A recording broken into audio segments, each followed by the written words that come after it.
Ce n'est pas pour rien. Donc la prière doit occuper une place primordiale dans notre vie. Alors je profite aussi de cette occasion pour annoncer le programme que nous allons avoir ce samedi. Nous aurons une chaîne de prière à partir de 10h jusqu'à 13h.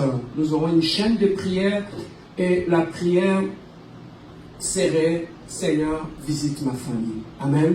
Donc nous serons ici de 10h jusqu'à 13h. Ça sera une prière de famille. Ça sera des prières intenses, des prières fortes où nous allons prier pour nos familles. Ne manquez pas ces programmes de prière, bien-aimés. Nous voulons vraiment prendre du temps pour prier pour nos familles, nettoyer spirituellement nos familles. Nous voulons faire des choses. Bien-aimés, vous savez, ça prenait Esther seule qu'elle s'élève dans la prière pour changer l'histoire de toute sa nation. Donc dans la famille, lorsque Dieu regardait deux fois son peuple, dit, je cherche ne fût-ce qu'une seule personne qui peut se tenir sur la brèche pour que moi je puisse agir.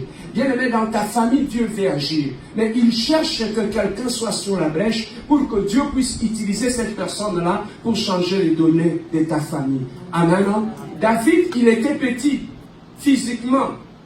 Mais Dieu est passé par lui. Il n'a pas vu sa petite taille. Il est passé par lui pour changer l'histoire de sa nation.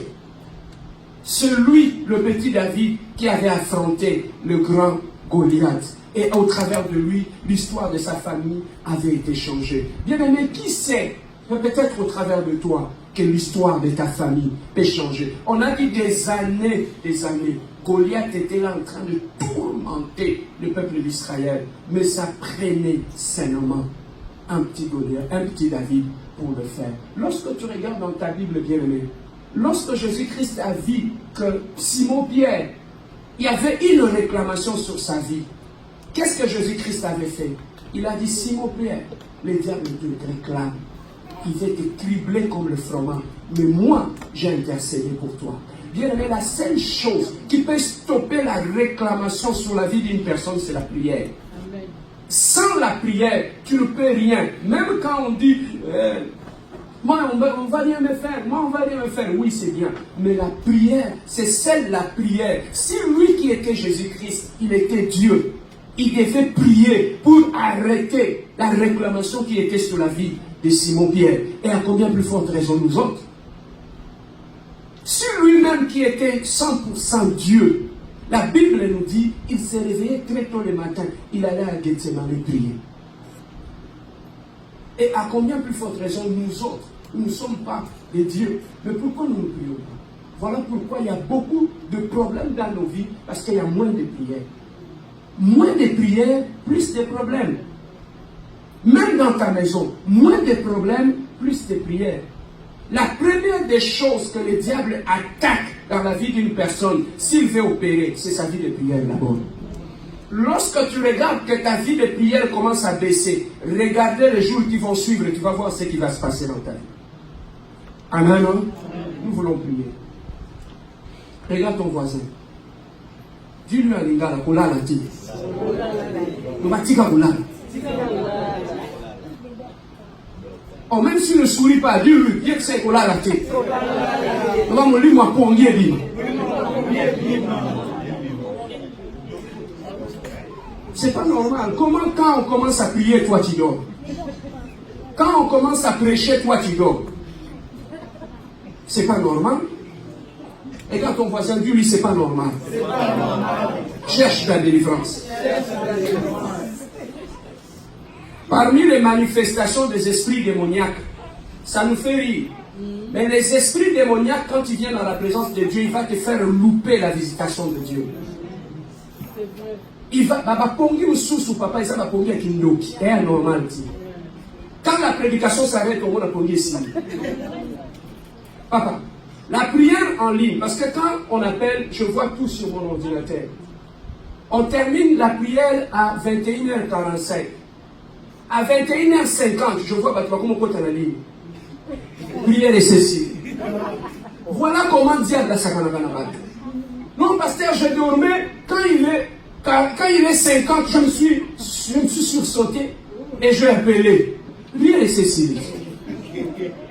Papa, diable est beau sakanabatou. Le diable peut te rendre ridicule. Il y en a d'autres sommeils qui sont des sommeils démoniaques. Quand tu ouvres ta Bible, tu vas commencer à méditer. Mis sur comme kilo.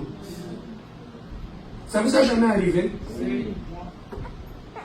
Ah, heureusement, il y a quelqu'un qui a déjà accepté. L'église, on peut faire la semaine à mon ton souci, on a dit bien. Avant de payer, nous avons mis un voûtement pour dire. Au moins, il faut pas aller au Kenya. Sans effet.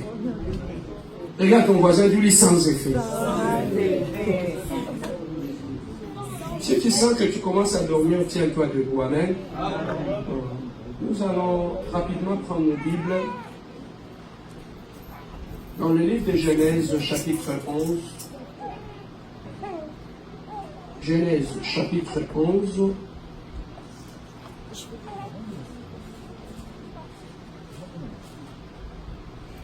C'est mieux d'avoir une Bible en papier. Je n'aime pas trop la Bible électronique. Genèse, chapitre 11, nous lirons du verset 1 à 8. Est-ce que nous sommes tous là? Amen. Genèse, chapitre 11, du verset 1 à 8. Lisons au nom de notre Seigneur Jésus-Christ. Toute la terre avait une seule langue et le même mot. Comme ils étaient partis de l'Orient, ils trouvèrent une plaine au pays de Shinéar et ils y habitèrent. Ils se dirent l'un à l'autre, allons, faisons des briques et cuisons-les au feu. Et la brique leur servit de pierre et le bitume leur servit de ciment. 4. Ils dirent encore, allons, bâtissons-nous une ville et une tour dont les sommets touchent au ciel. Et faisons-nous un nom, afin que nous ne soyons pas dispersés sur la surface de toute la terre. 5. L'Éternel descendit pour voir la ville et la tour que bâtissait le Fils des hommes. 6.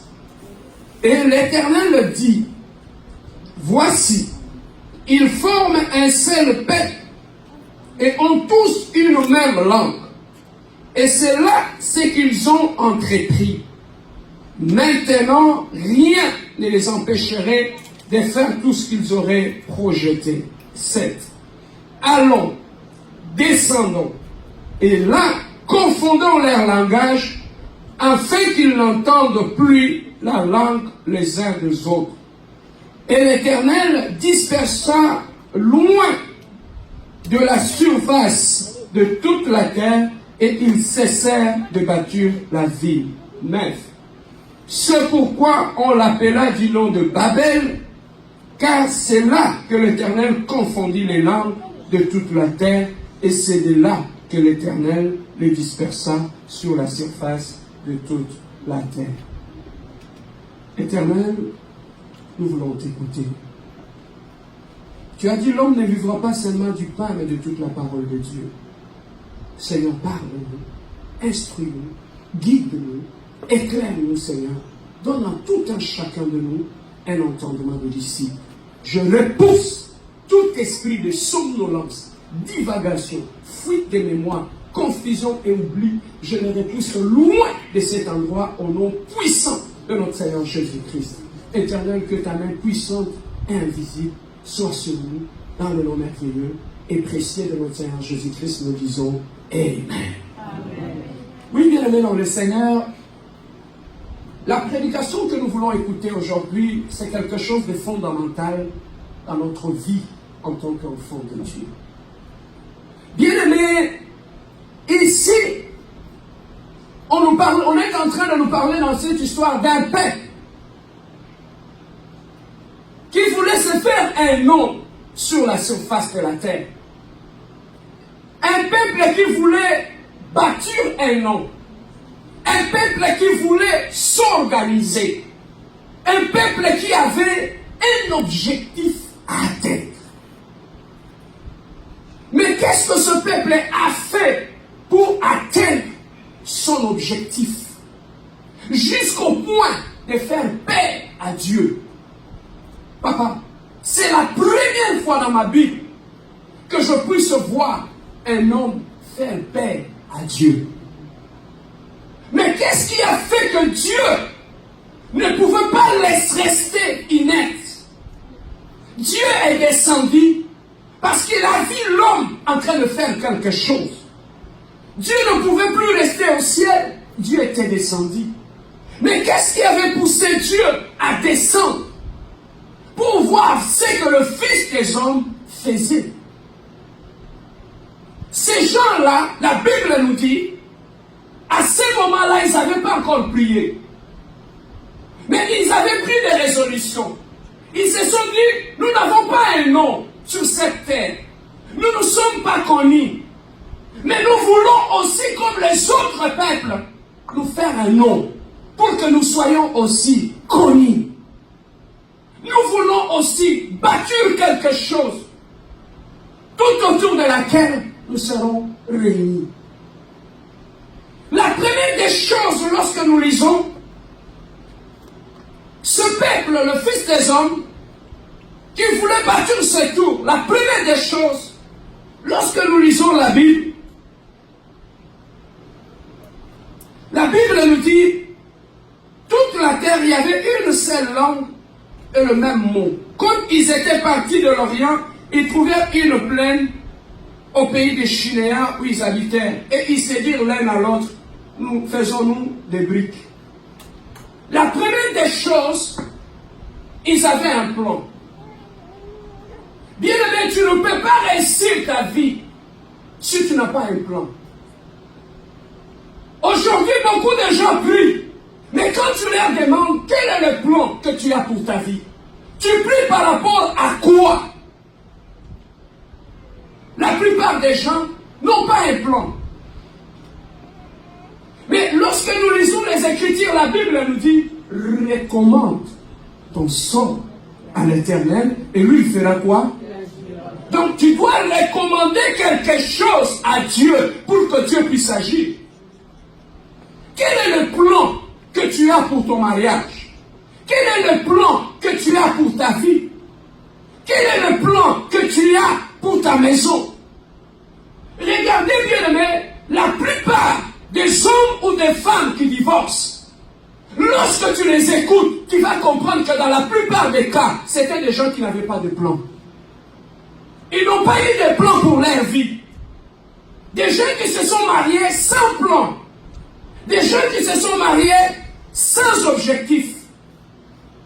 Voilà pourquoi j'aime toujours dire, la Bible dit, une femme sage fait quoi? Elle bâtit quoi? Sa maison. Mais avant de bâtir sa maison, quelqu'un doit bâtir la fondation. Si une femme sage doit bâtir sa maison, un homme sage doit placer la fondation. Une femme sage peut échouer dans sa mission parce qu'elle n'a pas rencontré un homme sage qui pouvait bâtir la fondation de la maison. Bâtir la fondation de la maison, c'est bien aimé, avoir un plan pour ta vie, avoir un plan pour ton avenir. Je dis ça aux hommes. Avant que tu t'élèves pour aller demander la fille d'autrui en mariage, quel est le plan que tu as pour ta vie?